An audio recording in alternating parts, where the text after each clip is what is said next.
అండి. ఒక block buster cinema తర్వాత ఒక డైరెక్టర్ సెకండ్ సినిమా చేయడానికి 5 సంవత్సరాలు పట్టిందంటే ఏంటి? యా అది స్టార్తో సినిమా చేయాలంటే వెయిట్ చేయాల్సిందే సార్. కానీ ఒక నేనేమనుకుంటా అంటే సార్, ఒప్పునే చేసాం, మళ్ళీ వెంటనే ఇంకో సినిమా చేసాం, మళ్ళీ వెంటనే ఇంకో సినిమా చేసాం, ఎప్పుడు చేసినా సినిమా కాదు సార్ చేయాలా అంటే నాకు అది తర్వాత ఫైనాన్షియల్గా ఫాస్ట్గా సినిమా చేస్తే కొన్ని డబ్బులు సంపాదించుకోవచ్చు. నీ కెరీర్లో తక్కువ ఫిల్మ్స్ అంటే మనీ ఒకటే తేడా వస్తుంది కానీ సినిమా వర్క్ చేసే విధానంలో కానీ సినిమాని ప్రేమించే విధానంలో కానీ ఏం తేడాలు ఉండవు సార్. నేను కొద్ది ఫాస్ట్గా చేస్తుంటే కొన్ని డబ్బులు ఎక్కువ సంపాదించుకున్నామో, ఆ డబ్బులు ఉన్న దాంట్లో హ్యాపీగా ఉండొచ్చు. సినిమా ఇష్టం కాబట్టి దీని తర్వాత ఇంకో 5 సంవత్సరాల తర్వాత సినిమా వచ్చినా నేను వెయిట్ చేస్తాను సార్. సినిమా అంటే అంత ఇష్టం నేను, అంటే నాకు ఇష్టమైన యాక్టర్తో వర్క్ చేయడం అంటే నేను ఎంతకాలం నేను వెయిట్ చేస్తాను. అది సార్. ఆ లిస్టులో ఎవరెవరు ఉన్నారు మరి? అయ్యో సార్, అందరితో వర్క్ చేయాలని ఉంది సార్. అలాగే అది ఇష్టమైన వాళ్ళు అంటే కొంతమంది ఉంటారు కదా. అందరూ ఉన్నారు సార్. అంటే మహేష్ గారు ఉన్నారండి, ఎన్టీఆర్ గారు ఉన్నారండి, చరణ్ గారు, ఉండటం వేరు, ప్రభాస్ వాళ్ళకి గారు. తగ్గ సబ్జెక్ట్స్ మీ దగ్గర ఉండటం వేరు కదా. సార్. సో మీరు అనుకున్న వాళ్ళకు సంబంధించిన సబ్జెక్ట్స్ మీ దగ్గర రెడీగా ఉన్నాయా అని? ఉన్నాయి సార్, ఉన్నాయండి, ఐడియాస్ ఉన్నాయండి. జస్ట్ సార్ స్టోరీ ఎంతసేపు సార్ రాయడం, స్టోరీ చాలా ఫాస్ట్గా రాయచ్చండి.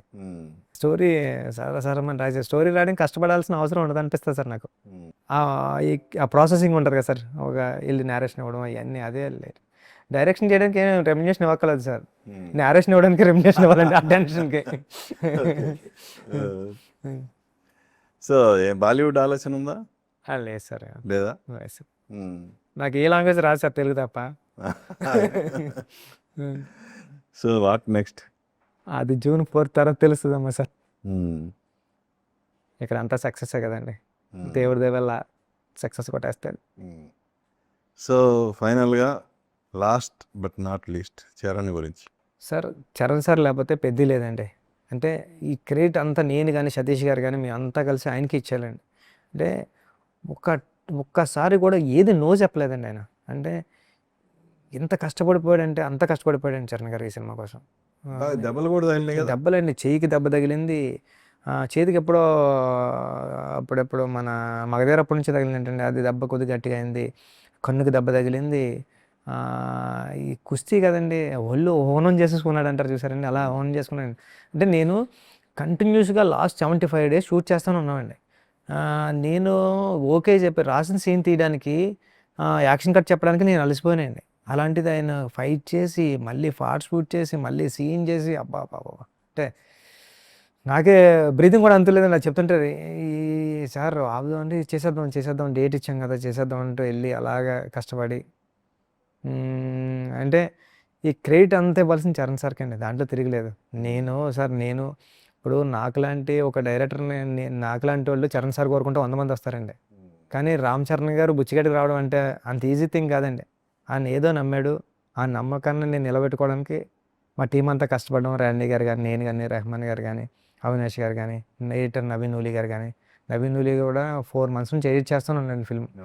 ఇంత లాంగెస్ట్ ఎడిటింగ్ ఆయన కెరీర్లోనే లేదంటండి. ఎప్పటి నుంచి ఎడిట్ చేస్తున్నాను అంటే ఎప్పటి నుంచి ఎడిట్ చేస్తున్నాను చూస్తే.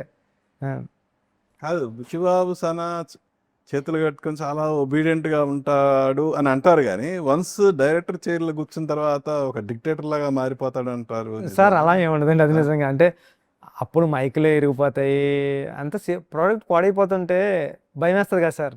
దానికోసం ఫైటింగ్ ఉంటుందండి, దానికోసం హెల్త్ ఖరాబ్ అయిపోద్దండి సార్. తనకు విషయం మనం దాగి పక్కోడికి హాని జరగాలన్నట్టండి. ఈ కోపం పడితే కానీ మనం కోపడితే మనమే పోతామండి. కానీ ఆ విషయంలో అక్కడ ఏదో వర్క్ తప్పు జరిగిపోతుంటుంది అండి, టెన్షన్ వస్తుంటుంది, అరుస్తాం. ఆ సెకండ్ అండి కోపం. మళ్ళీ నేను ఎక్కువసేపు కూడా హోల్డ్ చేసుకోలేనండి. ఆడికి వెళ్ళి సారీ చెప్పేసి, క్షమించరా బాబు ఏమన్నా అంటే కనుక అది కాదు ఇది అంటే, మీరు తిట్టినా బాగుంటుందిలేండి అంటారు.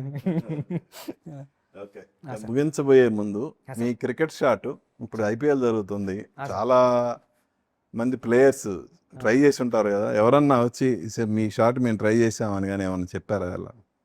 అది నేను చూసాను. నేను తిలక్ వర్మ గట్రా కలుస్తూ ఉంటారు కదా సార్, చరణ్ సార్ దగ్గరికి వెళ్ళినప్పుడు ఇంట్లో గట్రాని వాళ్ళు చూసి చెప్తూ ఉంటారండి. మామూలు ర్యాండమ్ ఫ్రెండ్స్ ఉంటారు కదండి, వాళ్ళు చెప్తూ ఉంటారండి ఈ షాట్ ప్లే చేసాం, ఈ షాట్ కొట్టాం గట్రా. అది కొద్దిగా సినిమాటిక్గా ఉంటుంది కాబట్టి కానీ ఈజీ కొట్టేస్తున్నారండి. అది ఫస్ట్లో కొద్దిగా టఫ్ అయింది కానీ తర్వాత ఈజీ కొడుతున్నారు. ఆడపిల్లలు కూడా చేసి పెట్టారు కదండి.